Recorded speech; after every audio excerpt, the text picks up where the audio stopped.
This is Brian G, the EV OG, and our Fisker Ocean One is our seventh EV in 11 years. We currently have 5 EVs across our family, across 3 brands. This EVOG channel, I started this in January because I wanted to share my experiences as an EV owner for the last 11 years. So sharing experiences, connecting with other EV owners and enthusiasts. And the third element is about continuing to learn, right? I want to continue learning about EVs, help others learn, and also learn about the people who are passionate about EVs. Today, I'm sharing my perspective as an owner as well as an investor, candidly, on Fisker's Q4 and full year 2023 earnings that was announced last week. So let's dig in.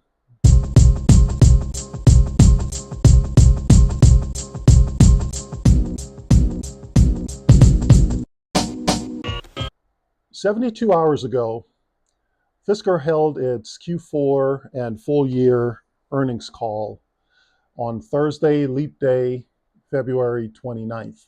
And the world seemed to think that their results were terrible and that it spelled the end for Fisker going into bankruptcy. Now, I'm not a financial advisor, nor am I a financial analyst, but I am an owner, and as I said, I am an investor. And there's tons of content out there documenting the Fisker results. So I'm not going to get into the weeds of that. In this video, I'm going to share with you my perspective and hopefully some insights that you likely haven't heard or considered. So the first thing I want to talk about are my 3 key takeaways. And the first one has to do with the tone of the call. As I reflected on it, the tone really stood out to me. And when I talked to some friends and colleagues about it, everybody used the word somber. That's not how I saw it. For me, the tone reflected 3 things.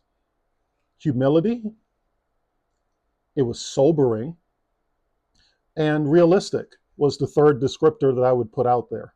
And 3 examples that sort of tie that together for me was they acknowledged the tough year that 2023 was, and that they owned the fact that they missed their targets and expectations.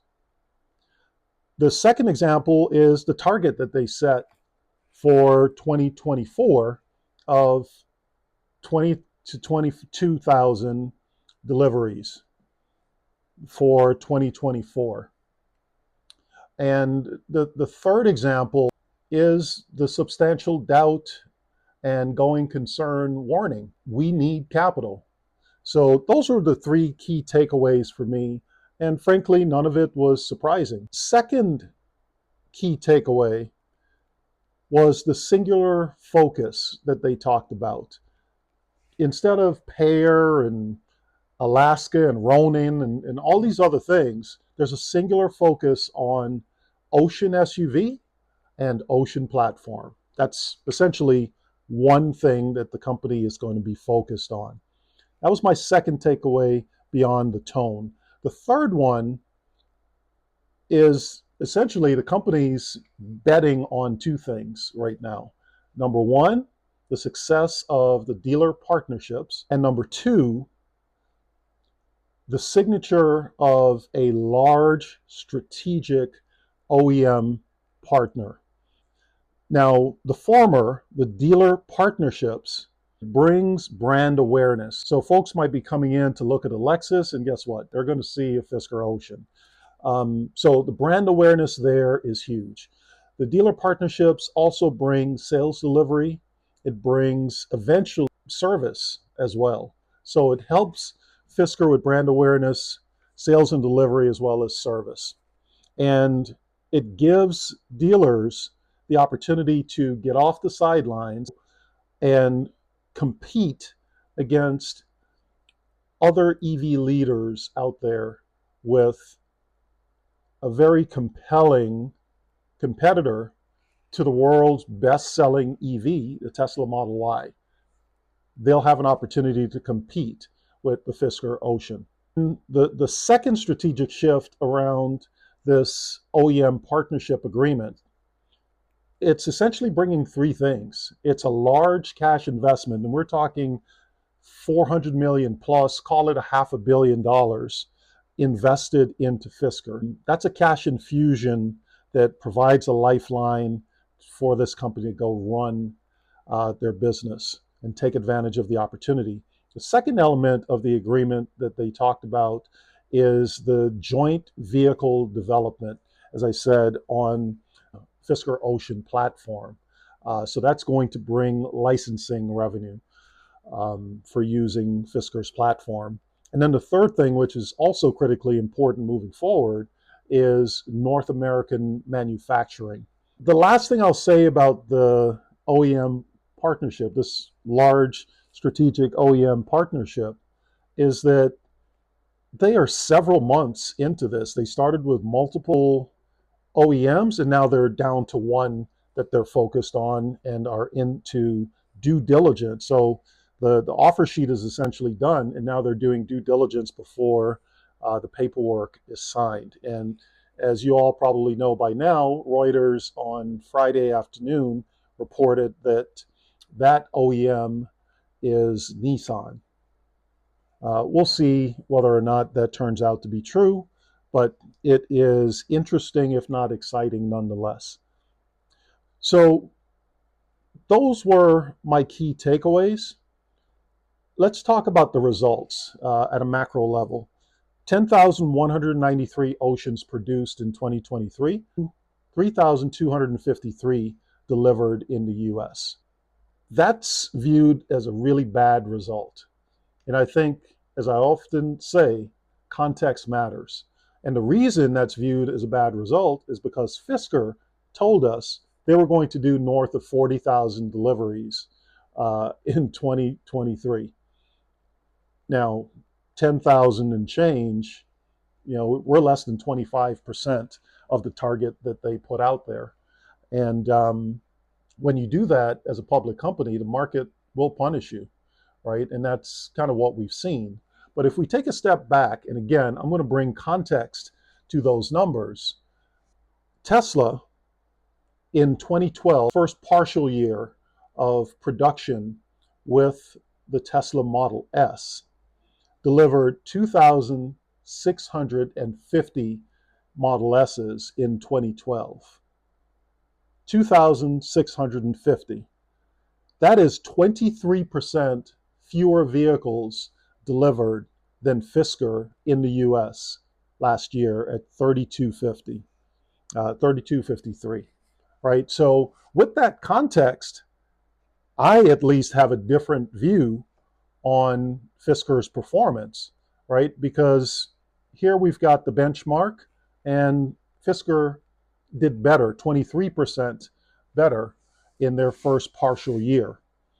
The second takeaway in terms of those macro results is they produced 10,193. They only delivered 4,929. So that's over 5,200 Oceans that are in inventory starting out 2024. And I'll touch on that in a little bit more detail here when I get to the balance sheet and call out a few things there, right? So that's in essence having a relatively fully stocked shelf going into Q1 2024 for Fisker, right? Those are vehicles that they can now go sell to dealers. They can go sell those direct to consumer and so on, and recoup the revenue from those. And that's ultimately what they are doing here. In terms of the balance sheet, again, there are tons of outlets that you can go to for in-depth analysis. That's not what I'm doing. I'm pointing out some insights and some nuggets that seem highly relevant to me, and I don't see a lot of focus on them. So with the balance sheet, the first thing, and I think the most important thing, is that there's almost $45 million in deferred revenue that's not included, right? This is revenue that Fisker has already collected, but because of accounting rules, they're not able to put those on their balance sheet just yet. And I haven't seen anyone really pick up on what Dr. Gita indicated on the earnings call, which is that 44.6 million number is comprised of ADAS and other OTA over the air features that they haven't yet delivered in over the air software updates. And so the accounting rules don't allow them to put that revenue on their books just yet. But as they roll out additional software features and they've published the software roadmap, we'll see that revenue be recognized on their books. The second element of deferred revenue relates to the Fisker Ocean One owners packages, where we get a $1,000 charge point card, we get a free second set of 22-inch, in most cases, tires, and another long list of items that comprise a pretty attractive package for Fisker One owners. So that deferred revenue is not reflected in what we're looking at in the balance sheet. And with that information being factored in, right, that 44.6 million, their average selling price would then be in line with the analyst expectations for the business, and the negative 35% gross margins essentially goes away, and we're looking at positive, incrementally so, gross margins if they're able to count that almost 45 million in deferred revenue. So I thought that was, if nothing else, interesting and worthy of calling out. A second thing that I touched on earlier with those 5,200 plus oceans in inventory, well, this equates to roughly $675 million that Fisker has on their books in terms of inventory, 5,200 plus oceans, but also prepaid materials, parts, etc. So again, stocking the shelves so that we can welcome dealers and prospective owners to go shopping at the Fisker store. So those were some key things there. Also related to the inventory, I was surprised to learn that they are already invoicing dealers for vehicles that they're shipping to them. One of the things that's called out in the dealer agreement is that those dealerships have minimums that they've got to meet, in addition to the no haggle pricing, where customers will pay the price as noted on the Fisker website. And I learned this weekend that Mills and other dealers are being sent 100 Fisker Oceans to start their initial inventories. So that's a pretty significant number. I mean, even if the average selling price is $55,000, right? 100 Oceans, that's 5.5 million per dealer, right? And many of those dealers will probably go beyond 100. So those were some elements on the balance sheet that stood out to me that I wanted to share. Looking at the 2024 outlook, the guidance again is 20 to 22,000 deliveries. And I was trying to figure out, well, what's the context? There's that word again, right? For that number. And I went looking for context. Of course, I looked at Tesla and Rivian. And Tesla's first full year of 2013, that was the year we got our first Model S on Valentine's Day of 2013. That year, Tesla delivered 22,500 Model S's, right? So that's the high end of the Fisker guidance. When I looked at Rivian, Rivian delivered 20,300. in its first full year, if my research is correct. And so that's the low end of the Fisker guidance. So their guidance is between those two. So I think that puts it realistically where it needs to be. And knowing that Magna can scale up or scale down as much as Fisker needs them to, I think that's realistic. So that's the first thing about the 2024 outlook. The second thing that I thought was interesting was they were guiding that operating expenses in 2024 are going to be between 320 and 390 million dollars. But when I looked at the financial statement or the balance sheet, I forget where I saw that, they have 325 million in cash and cash equivalents, right? So they have enough cash to hit the low end of operating expenses, but if it goes beyond that, that's why we see the need for raising additional capital. So the third element of the 2024 outlook is that substantial doubt and going concern warning based on the need for capital.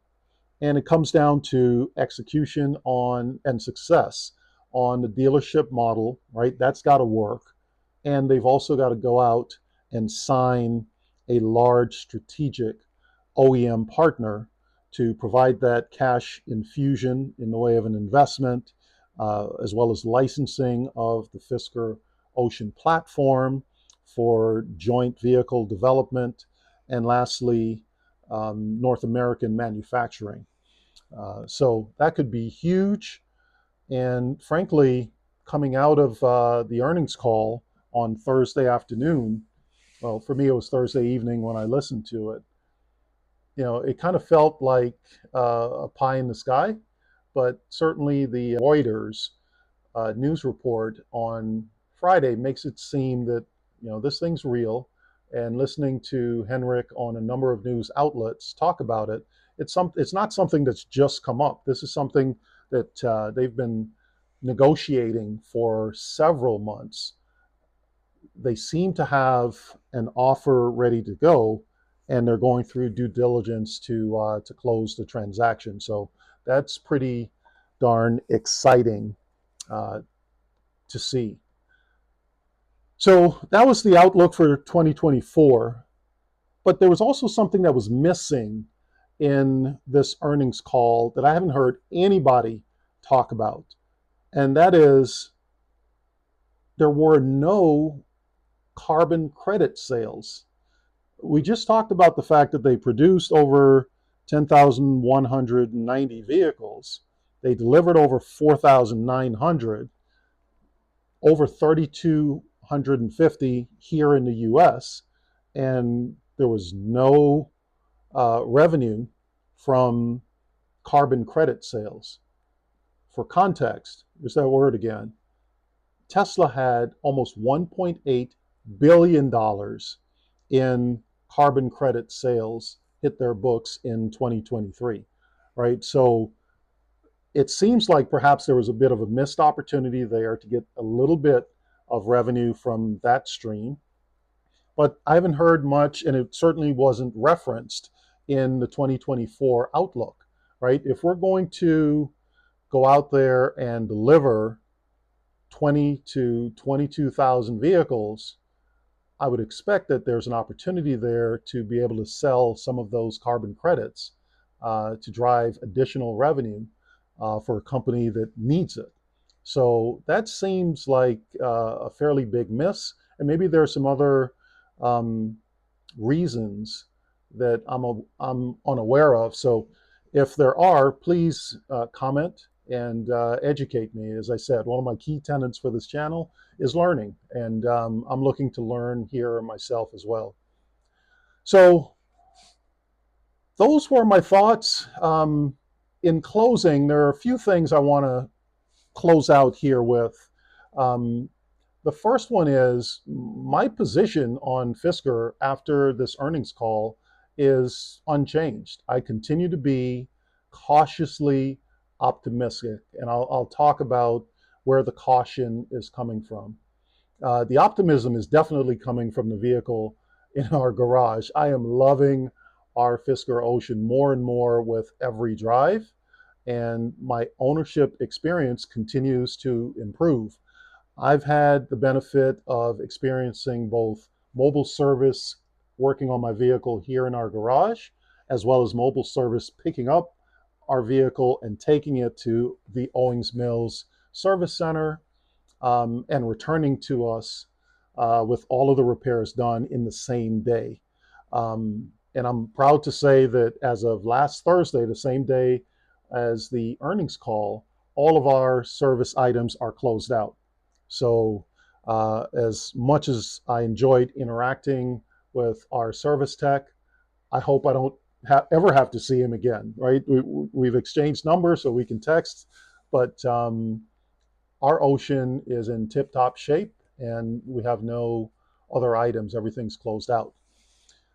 As an investor, though,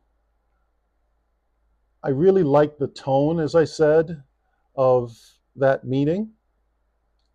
I like the singular focus, right, on the ocean platform. And I like the strategic shift to dealer partnerships and the large strategic OEM partner, right? I think if they can get that right, then the future is so bright for Fisker because they have such a strong and very compelling product. And they've got a partner in Magna that can build this thing in ways that you don't have to worry about paint, finish, quality, fit and finish, any of that stuff. The vehicles are rock solid and fun to drive.